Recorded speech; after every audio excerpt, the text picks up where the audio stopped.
Praise the Lord, ஹல்லேலூயா. கிறிஸ்துவுக்குள் பிரியமானவர்களே, இந்த அருமையான காலை வேளையிலும் தேவ சமூகத்துக்கு வந்தவங்க ஒவ்வொருவரையும் இயேசுவின் இணையற்ற நாமத்தினாலே அன்பின் வாழ்த்துக்கள். இந்த நாளிலும் 2 கொரிந்தியர் 6ஆம் அதிகாரம் 16வது வசனத்தை அடியேன் வாசிக்கிறேன்.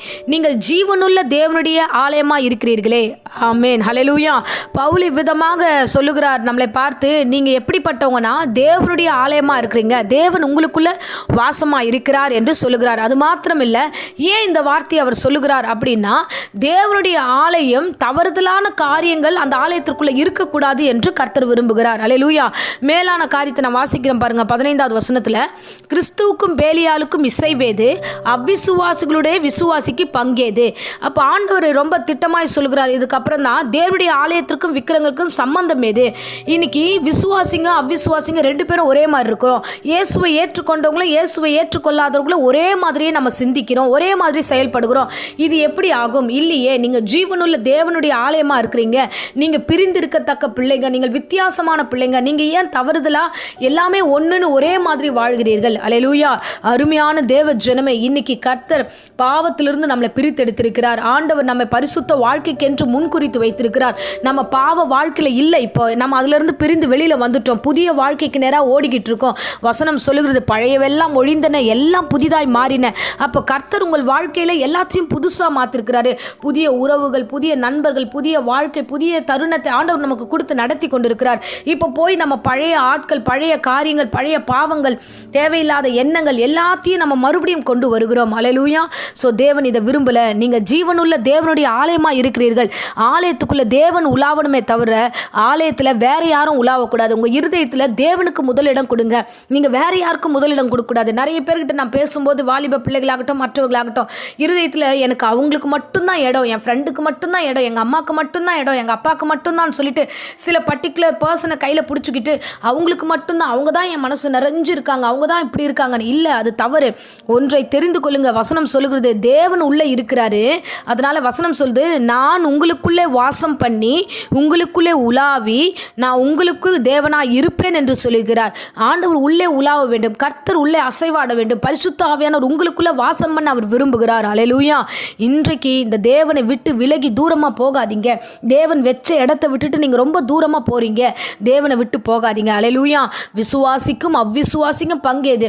ஏன்னா ஒரு காரியத்தை நம்ம சொல்லுவோம், கர்த்தர் பெரிய ஆசீர்வாதத்தை கொடுப்பாரு, இந்த பலவீனமான சூழ்நிலை கூட உன்னை பலப்படுத்தி நடத்துவார்னு விசுவாச வார்த்தை சொல்லும்போது இயேசுவை ஏற்றுக்கொண்டவர்கள் கிறிஸ்தவர்கள் ஆமென்று சொல்லுவார்கள். ஆமாம், கர்த்தர் என்னை நிச்சயமாக நடத்துவார், இந்த இடத்துல இருந்து என்னை தூக்குவார் அப்படின்னு விசுவாச வார்த்தை வரும். ஆனால் அவ்விசுவாசி என்ன சொல்கிறான்? அது எப்படி நடத்துவான்? அது எப்படி நடக்க முடியும்? அது எப்படி நம்மளை நடத்த முடியும்? நான் கீழே இருக்கிறேன், நான் பாவத்தில் இருக்கிறேன், அது எப்படி என்னை ஆண்டவர் தூக்குவார், அது எப்படி என்னை நடத்துவார்னு அவன் அந்த வார்த்தை விவாத வாண்டமாக அவன் வேற மாதிரி சொல்லுவான். அதனால தான் வசனம் சொல்லுது, அவ்விசுவாசிக்கும் விசுவாசிக்கும் பங்கேது.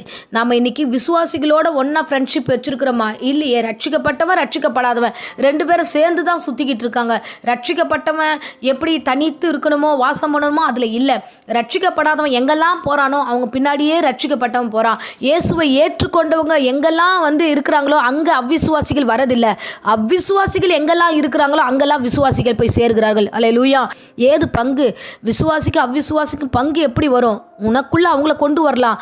நீ அவங்கள கொண்டு விசுவாசியை மாற்றலாமே தவிர நீங்க அவ்விசுவாசியை மாறக்கூடாது. அல்லேலூயா.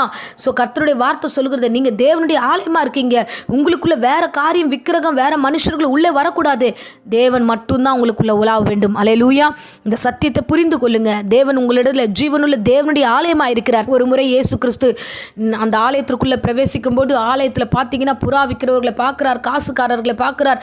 அங்கே விற்கிற எல்லா காரியத்தையும் பார்த்து கோவம் ஆண்டவர் அங்கே இருந்து என்ன பண்ணுகிறார்னா, சவுக்கை உண்டு பண்ணி அவர் அந்த இடத்தை அடித்து உதைத்து அந்த இடத்தை கலைத்து போடுகிறார். ஜீவனுள்ள தேவனுடைய ஆலயம் வசனம் சொல்லுவதுக்கு தான் தவிர இந்த மாதிரியான ஒரு விற்கிற ஒரு கூடாரமாக கல்லர் குகையா மாற்றக்கூடாதுன்னு சொல்லிட்டு ஆண்டவர் அந்த இடத்துல ஒரு காரியத்தை செய்கிறார். அருமையான பிள்ளைகளே, இன்றைக்கு உங்களுடைய இருதயம் பல காரியம் உள்ள இருக்கு.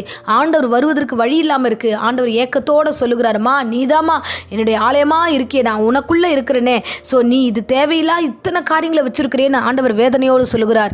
ஆகையால் இன்றைக்கு உணர்ந்து கொள்ளுங்க, தேவன் உங்களுக்குள்ளே உலாவணும்னா நீங்கள் மற்ற காரியங்களை விட்டு பிரிந்திருக்க வேண்டும். 17வது வசனத்தில் நாம் வாசிக்கிறோம், நீங்கள் அவர்கள் நடுவிலிருந்து புறப்பட்டு பிரிந்து போய் அசுத்தமானதை தொடாதிருங்கள் என்று கர்த்தர் சொல்லுகிறார். அல்லேலூயா. தவறான காரியம், தவறான நண்பர்கள், தவறான மனுஷர்கள், தவறான உறவுகள், இதெல்லாம் விட்டு பிரிந்து தேவனை உள்ளே வைத்துக் கொள்ளுங்க. பரிசுத்த வாழ்க்கை வாழுங்க. ஜீவனுள்ள தேவனுடைய ஆலயமாக இருங்க. கர்த்தர் நிச்சயமாக உங்களை ஆசீர்வதித்து நடத்த அவர் வல்லமுள்ள தெய்வமாக இருக்கிறார். ஆமென். இப்பொழுதும் அடியேன் உங்களுக்காக ஜெபிக்கிறேன். அன்பு ரட்சகா, இந்த அருமையான வேளையில் தேவையில்லாத இருதயத்துக்குள்ள மற்ற காரியங்களை வைத்திராதபடிக்கு ஒவ்வொருவரும் உம்மை மாத்திரமே வைத்து, ஆண்டவரே கர்த்தாவே, உமக்குள்ள உறுதிப்பட கர்த்தர் கிருபை தருவீராக. தேவையில்லாத எண்ணங்களை நீக்கி போடுங்க. சுகபல ஜீவனை கர்த்தர் கட்டளிடுங்க. யாரெல்லாம் இந்த வேளையில் வியாதியோடு இருக்கிறார்களோ, வியாதி பலவீனங்க நீங்கி பூரண சுகத்தை கட்டளிடும். பிசாசின் தந்திரங்கள் இயேசுவின் நாமத்தில் சபித்து கட்டுகிறேன். கர்த்தாவே, நீர் காத்துக்கொள்ளும், வழி நடத்தும், ஆசீர்வதியும். இயேசுவின் நேற்று நாமத்தில் ஜெபிக்கிறேன் ஜீவனுள்ள நல்ல பிதாவே. ஆமேன். ஆமேன். Praise the Lord. God bless you.